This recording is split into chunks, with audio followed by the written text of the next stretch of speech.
આટલી ઇન્સલ્ટ થઈ રહી છે તારી તો પછી કહી દે ને સાચું. મેડમ હું સાચું જ કહી રહી છું. જો સીધી રીતે મોઢું નહીં ખોલે તો મારી પાસે બીજી ઘણી રીત છે વાત કઢાવવાની. ચાલ બોલ, ક્યાં સંતાડી છે જ્વેલરી? મને નથી ખબર કે જ્વેલરી ક્યાં છે. જો મને ખબર હોત તો આજે મારે આ દિવસ જોવાનો વારો જ ના આવ્યો હોત. એ ચૂપ. પ્રકાશ, તમારું મગજ ઠેકાણે છે? વનિતા, સીધી વાત છે. જ્વેલરી ઘરમાં નથી એટલે ચોરી થઈ ગઈ છે. અરે તમે આવું ઊંધું સીધું કેમ બોલો છો પ્રકાશ? ઘરમાં બહારથી કોઈ આવ્યું નથી તો ચોરી કેવી રીતે થઈ શકે? કોણે કહ્યું કે બહારનું કોઈ નથી આવ્યું? કોણ આવ્યું?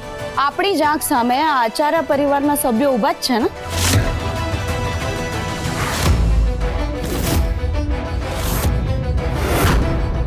એટલે શું અમે લોકો ચોર છીએ?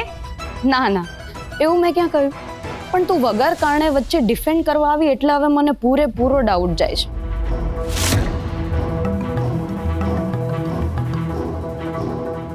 કૃણાલભાઈ, મને તમારો ફોન આપો ને.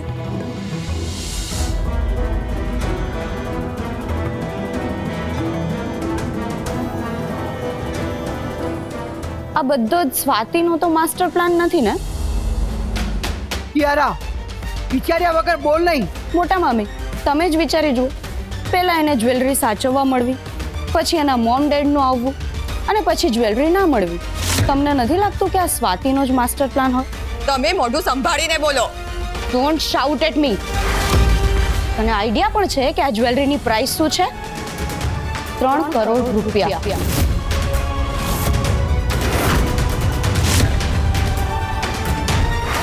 3 કરોડ રૂપિયા? કિંમત ભલે ગમે તે હોય, પણ તમે મારા પરિવાર પર આવી રીતે આક્ષેપ ના લગાડી શકો. બસ હવે બહુ થયું.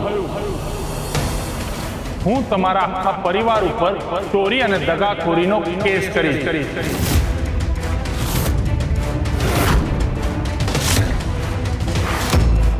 મિસ્ટર અગ્રવાલ, તમે એક કામ કરો, તમે અમારા શોરૂમ ઉપર જાઓ અને તમારી પસંદગીના દાગીના. ના ના ના, એ મારી દીકરીની પોતાની પસંદગી હતી.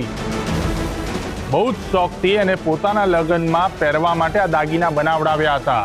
પણ અમે આ બધું હાથે કરીને તો નથી કર્યું ને. પણ ક્લાયન્ટના ઓર્ડરને સાચવવું નહીં એ તો તમારી જ ભૂલ છે ને. એટલે આજે આ ઘરમાં પોલીસ આવશે.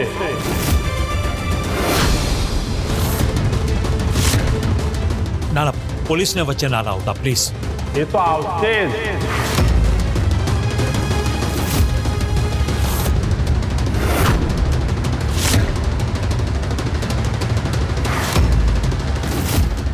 તમને લોકોને ખબર નથી કે મારી પહોંચ ઉપર સુધી છે.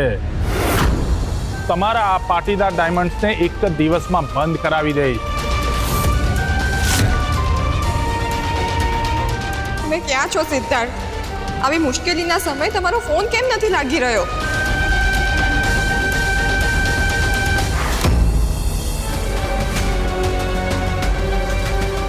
Hello, police station.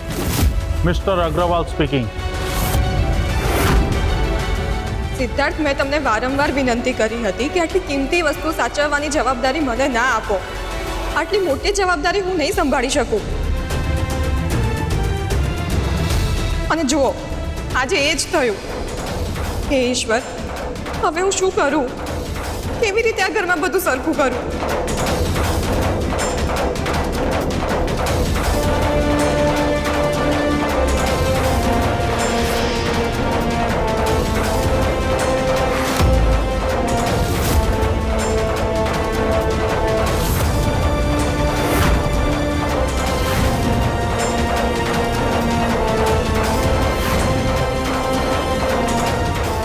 ડાર્લિંગ, આ બધું તે જ કર્યું છે ને? તારું મગજ ચસકી ગયું છે કે શું? મને તો તારા પર જ ડાઉટ જાય છે. શું કંઈ પણ બોલે છે? જરા ધીમે બોલ. કોઈ સાંભળી લેશે ને તો વગર કારણે મારું આવી બનશે. આવો આવો સાહેબ, મેં જ તમને ફોન કરીને બોલાવ્યા હતા.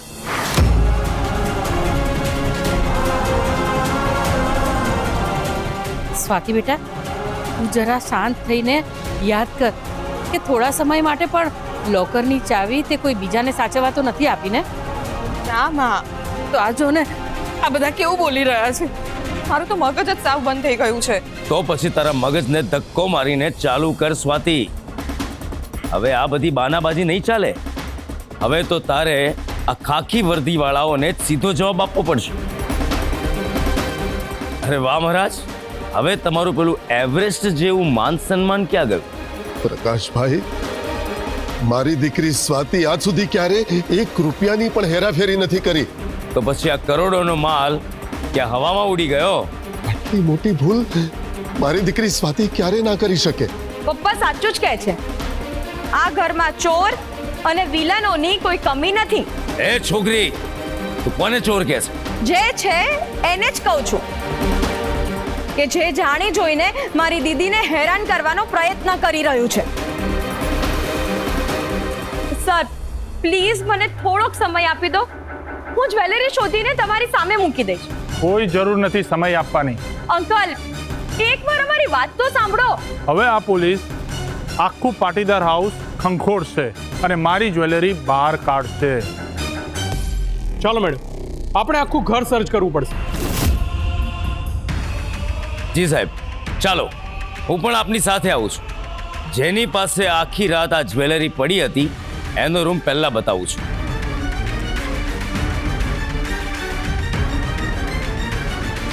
અને હા, પેલા લોકો જે ત્યાં ઊભા છે ને એ ખાસ બહારથી આવ્યા છે. એમના થેલા સરખી રીતે ચેક કરજો, કશું છોડતા નહીં. બની શકે કદાચ જ્વેલરી ત્યાંથી પણ મળી શકે.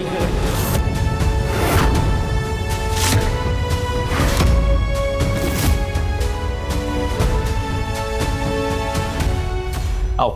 ચાલો.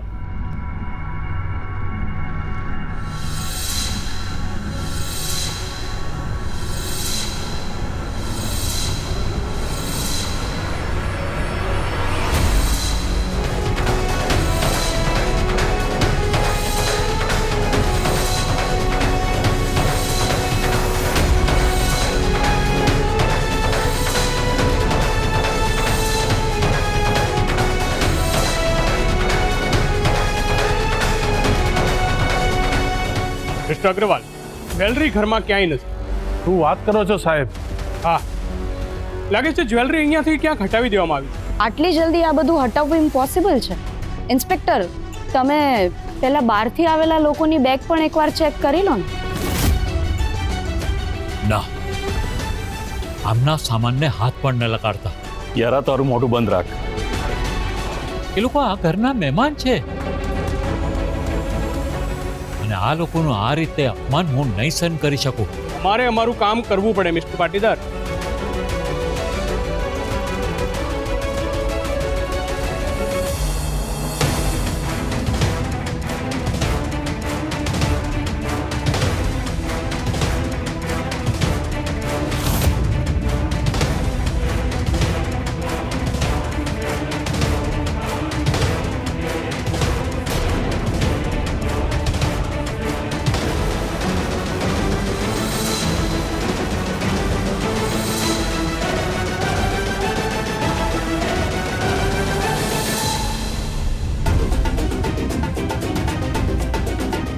સાહેબ, અમે ગરીબ છીએ, ચોર નહીં.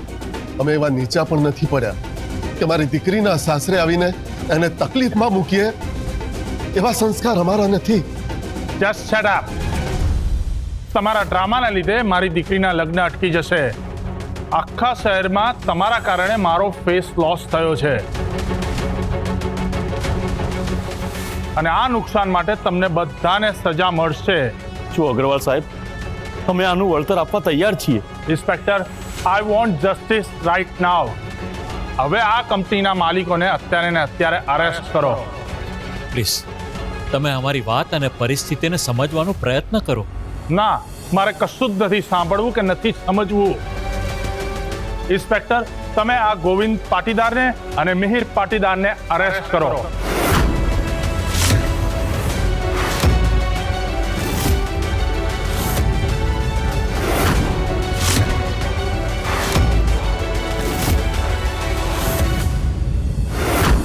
હું એમના નામ ઉપર ફ્રોડનો કેસ કરું છું.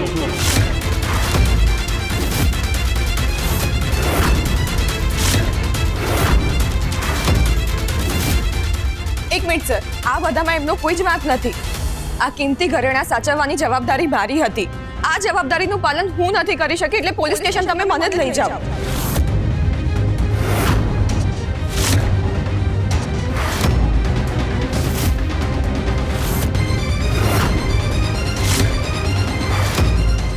સ્વાતિ તું ગાંડી થઈ ગઈ છે. તું આ ઘરની મોટી વહુ છે, તું શું કામ પોલીસ સ્ટેશન જાય? કેમ કે ભૂલ મારાથી થઈ છે. દાગીના મારી પાસેથી ગાયબ થયા છે. ઘરમાં ભલે કોઈ ગમે તે કે, પણ હું ક્યારેય નહીં માનું કે જ્વેલરીની ચોરી તે કરી છે. હકીકત શું છે આગળ જતા સાબિત થઈ જ જશે. પણ એ વાત પણ સાચી જ છે ને કે સિદ્ધાર્થે આ ઘરેણાં સાચવવાની જવાબદારી મને આપી હતી, અને હું એ વિશ્વાસ પર ખરી ના ઉતરી શકી. આમાં તારો વાંક નથી. ભૂલ મારાથી થઈ છે, અને એના લીધે ઘરના વડીલો અપમાનિત થઈ રહ્યા છે. આ સજા તું તારે માથે નહીં લે. હું આ ઘરની પુત્રવધુ છું, એટલે મારા કારણે આ ઘરના કોઈ પણ વ્યક્તિને હું અપમાનિત નહીં થવા દઉં. એટલે આજે પોલીસ સ્ટેશન મારા દાદા કે કાકા નહીં જાય.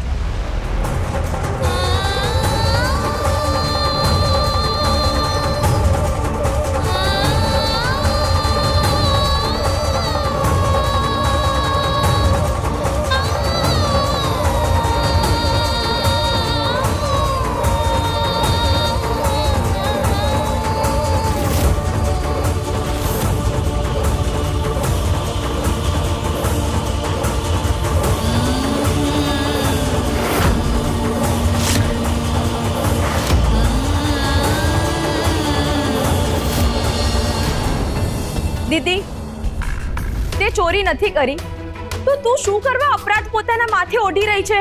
ભાભી તમે અત્યારે પ્લીઝ શાંત થઈ જાઓ. કૃણાલભાઈ પ્લીઝ મને રોકશો નહીં. જો અમે બધા ભેગા મળીને આનો કોઈને કોઈ રસ્તો ચોક્કસ કાઢી લઈશું. સ્વાતિ તું નહીં જાય. સોરી કાકા, હું તમારી આ વાત નહીં માની શકું. ચાલો સાહેબ.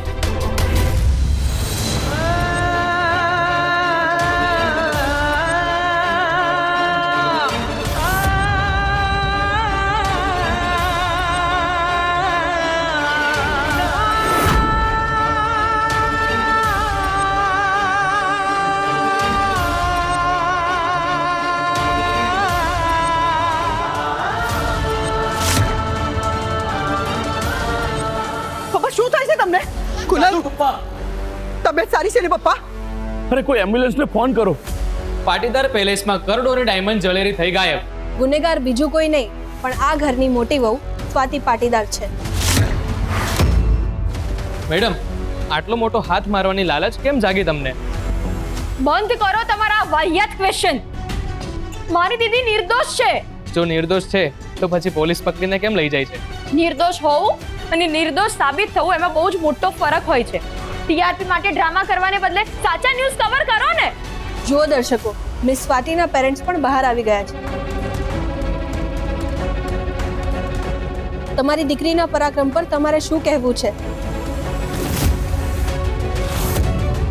ગુંડાઓનું દેવું ચૂકવવા માટે જ તમારી દીકરીએ આ પ્લાનિંગ કર્યું હતું ને? તમારી પાસે તમારી દીકરીને નિર્દોષ સાબિત કરવા માટે કોઈ પ્રૂફ છે? તમે લોકો એક વાત યાદ રાખજો, સૂરજને પોતાના પ્રકાશની સાબિતી નથી આપવી પડતી. એનો અર્થ એ છે કે ફેમિલી પાસે કોઈ પ્રૂફ નથી. અને તમારે જે પૂછવું હોય મને પૂછો. મારા માં અને મારા પપ્પાને ટાર્ગેટ કરવાનું બંધ કરો. તો તમે જ સાચું કહી દો ને કે ચોરી કેમ કરી. હું ચોર સાબિત નથી થઈ. તો પછી આમ સરેન્ડર કેમ કરી રહ્યા છો? એ પણ સમય આવે ખબર પડી જશે. હું તમને વિનંતી કરું છું કે પોલીસને પોલીસનું કામ કરવા દો, અને હાથ જોડીને કહું છું કે મારા પિયર પક્ષના કે સાસરી પક્ષના એક પણ વ્યક્તિને હવે વધારે અપમાનિત ના કરશો. મેડમ, અમારે હવે તમારા સવાલ જવાબનો સમય પૂરો. ઉભા રહો. મોટા મમ્મી, તમે અત્યારે ડોક્ટરને ફોન કરો. હું દાદીને કોલ કરું છું. ના, કોઈ ડોક્ટરને ના બોલાવશો. પણ પપ્પા તમારી તબિયત. મારી ચિંતા છોડો, પહેલા સ્વાતિને જોવા. આ ઘરની લક્ષ્મી જેલના સળિયા પાછળ જાય, આનાથી મોટી દુર્ઘટના બીજી શું હોઈ શકે? અરે પણ એમાં આપણે શું કરી શકવાના હતા?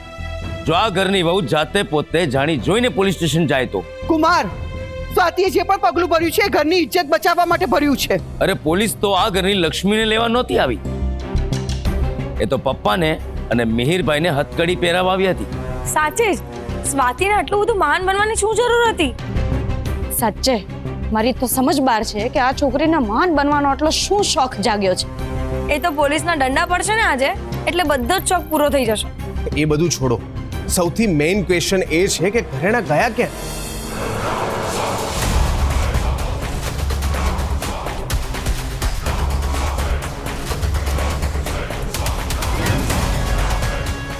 આટલું બધું શું વિચારો છો બધા? પેલી છોકરીએ જ ક્યાંક છુપાવી દીધા હશે. યાર આ વિચાર્યા વગર નહીં બોલ. વિચાર્યા વગર શું? સાચું કહું છું. યાર just shut your mouth. Swati એટલી મૂર્ખ નથી કે એ ચોરી કરે. એને ખબર હતી કે એને આટલી મોટી રિસ્પોન્સિબિલિટી આપવામાં આવી છે. ચોરી કરવાની મૂર્ખતા એ ક્યારેય ના કરે. તમે હજુ એનો પક્ષ લો છો? હા, કારણ કે મને એના પર પૂરેપૂરો ટ્રસ્ટ છે. આ ઘરમાં સૌથી વધારે જુઠ્ઠું બોલવા વાળો તો એક જ છે ને, તારો ભાઈ રાહુલ. અરે શ્યોર ક્યારે કે આ ચોરી તારા ભાઈ રાહુલે નથી કરી? મોટા મામી, આ ઘરમાં કંઈ પણ થશે તો દોષ સીધો મારા પર જ આવશે. તારો ભૂતકાળ પણ એવો જ રહ્યો છે ને. આ ભૂતકાળના આધારે તો મારી આ ઘરમાં કોઈ જ વેલ્યુ નથી રહી ને. કયા મોઢે બોલી રહ્યો છે તું આ? અરે તમે લોકો મારા પર ટ્રસ્ટ ના કરો, પણ પ્રૂવ તો કરો ને. આ પોલીસે આખું ઘર શોધી નાખ્યું. 3 કરોડના ઘરેણા ક્યાં ગયા? હું ખાઈ તો નથી ગયો ને? મને તો આમાં કોઈકનું બહુ મોટું પ્લાનિંગ લાગે છે.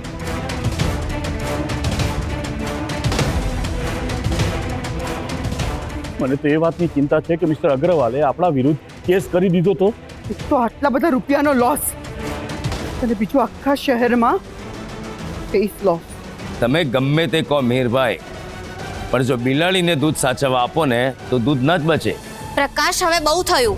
ના, એટલે હજુ થોડાક દિવસ પહેલા જ પાટીદાર ડાયમંડના માન સન્માન માટે સ્વાતિએ કેટલો મોટો ડ્રામા કર્યો હતો, અને આજે એ જ સ્વાતિએ આખા પરિવારની ઇમેજને સ્પોઇલ કરી નાખી. તમારી આ વાત મને સફોકેટ કરી રહી છે પ્રકાશ. દરેક વાતમાં આમ તેમ કરીને તમે સ્વાતિને દોષી ઠેરવવાનું બંધ કરો હવે. આ સમય પ્રોબ્લેમનું સોલ્યુશન કઈ રીતે લાવવાનું એ વિચારવાનું છે. તો પ્લીઝ તમે બધા લોકો અત્યારે ને અત્યારે ચૂપ થઈ જાઓ. હું પોલીસ સ્ટેશન જાઉં છું. કુણાલ, હું પણ તારી સાથે આવું. ના પપ્પા, તમે અત્યારે અહીંયા જ રહો. દાદુને આવી હાલતમાં મૂકીને તમે બહાર જશો તો મીડિયાવાળા 100 ક્વેશ્ચન કરશે. એ પણ વાત સાચી. કુણાલ બેટા, સાચવીને જજે અને કંઈ પણ કામ હોય તો તરત મને ફોન કરજે. હા, ટેક કેર. હા મોટા મમ્મી.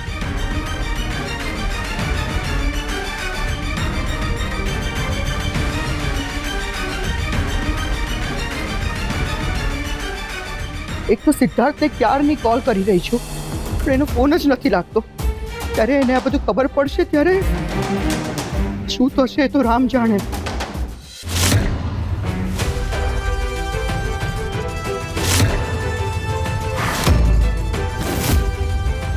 સ્વાતિ, જે રીતે દાદુએ તને એક જવાબદારી સોંપી છે એ જ રીતે હું પણ તને એક જવાબદારી સોંપીશ. મોમ, આ દાગીના બહાર ખુલ્લા નથી રહેવા. આપણા ઘરના મેઇન સિક્યોર લોકરમાં જ જવાના છે. હા, પણ લોકરની જવાબદારી કોણ સંભાળશે? સ્વાતિ છે જ ને. હું આ જવાબદારી લઈશ એટલે શું? મેં શું કહી રહ્યા છો સિદ્ધાર્થ? મને તારા પર તારા કરતા પણ વધારે વિશ્વાસ છે. તમારા વિશ્વાસને તૂટવા નહીં દે. તો આ જવાબદારી લેવા જ નહોતી માંગતી. જોયું, મારા જ લીધે આખા પરિવારને કેટલું મોટું નુકસાન થઈ ગયું. ઇન્સ્પેક્ટર, મને મારી જ્વેલરી પાછી લાવી આપો. જો અગ્રવાલ સાહેબ, અમારી ટીમ તપાસ કરી જ રહી છે. આ છોકરીને પ્રોપર ઇન્ટરગ્રેટ કરો. મોઢું ખોલાવવા માટે જેટલો ફોર્સ કરવો પડે ને એટલો કરો.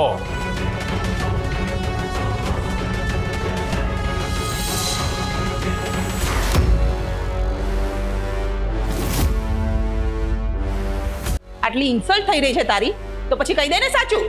મેડમ, હું સાચું જ કહી રહી છું. જો સીધી રીતે મોઢું નહીં ખોલે તો મારી પાસે બીજી ઘણી રીત છે વાત કઢાવવાની. ચાલ બોલ, ક્યાં સંતાડી છે જ્વેલરી? મને નથી ખબર કે જ્વેલરી ક્યાં છે. જો મને ખબર હોત તો આજે મારે આ દિવસ જોવાનો વારો જ ના આવ્યો હોત. એ ચૂપ! આ નિર્દોષતાના નાટકો કરવાનું બંધ કર મારી સામે, સમજી? કોઈ નાટક નથી કરી રહી મેડમ, હું ફક્ત સત્ય જ કહી રહી છું. તારા જેવી છોકરીઓની ચાલબાજીઓ મને બરાબર ખબર છે. આ ખાખી વર્દી સામે આવતાની સાથે જ બધા ચોર એક જ રાગડો તાણે છે કે એમને ચોરી નથી કરી. પણ મેડમ, મેં ખરેખર... ચૂપ! તારા જેવી રૂપાળી છોકરીઓ પૈસાદાર ઘરના છોકરાઓને ફસાવીને લગ્ન કરે છે અને પછી બધું જ લૂંટીને ભાગી જાય છે. આખા શહેરમાં તમારા લોકોની આ પ્રકારની ગેંગ અને નેટવર્ક ચાલી રહ્યું છે. તમને કોઈ ગેરસમજણ થઈ રહી છે. તારી આખી કુંડળી મને ખબર છે. તું ફાળિયામાં પૂજા ભંડારની દુકાન ચલાવતી હતી અને પછી ત્યાં સિદ્ધાર્થ પાટીદારને ફસાવ્યો અને લગ્ન કર્યા. મેડમ પ્લીઝ, તમે ક્યાં છો સિદ્ધાર્થ? અને કેમ મને આ પરિસ્થિતિમાં એકલી છોડી દીધી? આ જે પણ કંઈ થઈ રહ્યું છે ને એનું કારણ તમે જ છો. તમારા લીધે જ થઈ રહ્યું છે.